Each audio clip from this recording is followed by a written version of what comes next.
Hotwifing and cuckolding. What are they? What are the similarities? What are the differences? And why do people participate in either or both? I'm going to answer all of that and more. Exploring hotwifing or cuckolding can be a thrilling and intimate and surprisingly erotic experience for some couples, but it often comes with questions and a lot of misconceptions. So let's break those down. We'll dispel some myths together and get to the heart of what these dynamics are really about. Let's start with hotwifing because I just love this term so much. It sounds like a combination of something that happens at a restaurant and at a barbecue. I don't know. It sounds foodie to me. Hotwifing is a consensual, non-monogamous arrangement where one partner, usually the husband or the man, actively encourages his wife or girlfriend to explore sexual experiences with others. The excitement here comes from her freedom, her exploration. There's no focus on humiliation. There's not power dynamics. It's like a go have fun and tell me about it, honey. Husband or primary partner is often either present during those encounters or he enjoys hearing about them afterward. And if you are interested in getting started with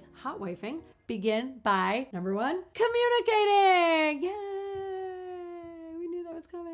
Talk desires, boundaries, comfort levels, get to know each other's fantasies. What are we in this for? What's the best case scenario? Number 2, set clear boundaries. Decide what you are comfortable with. Are we just gonna try this? We're gonna dip our toes in, we're gonna flirt, or we're like going all in and penetration is on the table. Up to you. Number 3, discuss privacy and consent. Anytime that you're doing things with other people, you're gonna wanna talk about like what is shared, what is not shared. What if we're out on a date and somebody sees us? Just some stuff to keep in mind. Number 4, find like-minded partners. Don't try to convert people who are not into hotwifing to be into hotwifing. Seek out adults who are already into it, respect the dynamic, go through lifestyle communities, online forums, non-monogamous events, etc., etc. There are apps for this. All right.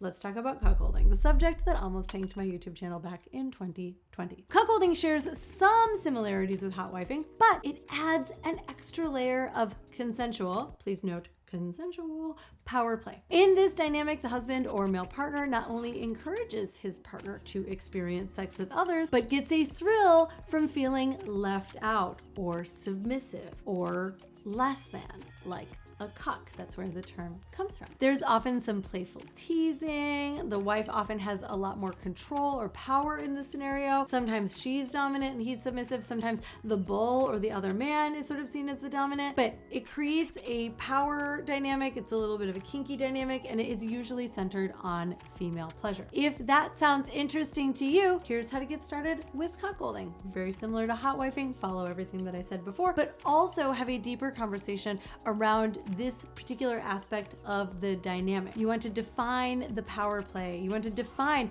how much teasing or humiliation, if any, is going to be a part of the dynamic. I also recommend that you ease into this. Like if it's something that you and your partner think you might be into, but you're not totally sure, there are plenty of ways to test the waters before jumping in. Share fantasies, go out and flirt. You don't have to just like invite the first bull you meet over to bang your wife in front of you while you're like tied and gagged into a corner. I wouldn't recommend starting there unless you're super duper clear and have been for a long time that that is the exact thing that you want. Just like baby steps, you know, we can always try again. And then make sure also that you debrief together after any experiences, process emotions, reinforce boundaries, come back together in a way that is intentional. Aftercare really, really matters in all of this. All right, I want to talk about a couple myths and misconceptions because I know somebody is already thinking about this. You are not less of a man if you are into this. Repeat it with me. You're not less of a man if you are into this. It has nothing to do with your manhood. It takes confidence and open-mindedness to explore these dynamics. I actually would say that probably you're like more confident in yourself if you like want to explore hotwifing or cuckolding. These things are about consent. They're about mutual pleasure. They're about trust. They're about curiosity. They are not about anybody's ideas of what is masculine or not. Can we get over the idea that in order to be a man, you have to be able to plow one woman and maybe some on the side, and that somehow makes you a man? Like, the definition of manhood does not rest on this. And if it does, then like, there are so many men in the world who don't get to be men. Like, no, that. okay? You get to be a man. You're a man. It's not about what you are into in bed. Myth number 2, your relationship isn't lacking. People often assume that non-monogamy or people exploring consensual non-monogamy is a sign that something is wrong with the relationship. But in many couples, it is actually a part of what fulfills their desires and makes them feel more deeply connected. They get to go into areas of intimacy and connection and vulnerability that add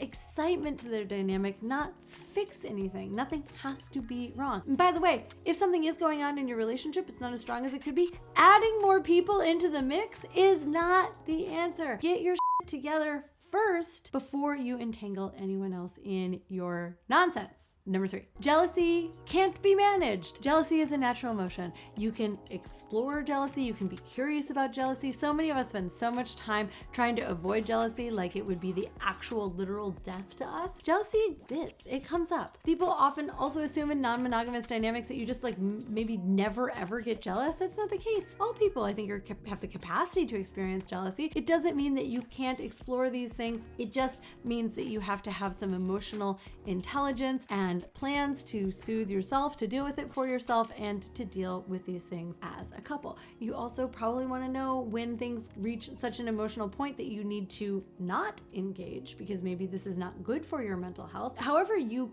come about your relationship to jealousy, it is all about facing and discussing it in such a way that you can move it towards healing it, and that relies great trust and meaningful, deep, intentional connection between partners. Another common myth is that it's always about humiliation. Sometimes cuckolding is misunderstood as being inherently degrading. Yet many couples explore it without anyone needing to feel humiliated unless, again, that is their kink. It is just about enjoying different roles and dynamics that feel right to everybody involved. And then finally, just one key note before I leave, mutual pleasure and respect are always key, both for cuckolding and hotwifing. They rely on consent and clear boundaries and good communication and exploring fantasies in a way that prioritizes each other's comfort, safety, and satisfaction. If you or your partner are interested in exploring, or maybe you're a bull that's getting called into someone else's dynamic, remember that it is all about mutual enjoyment, shared excitement, and the ability to play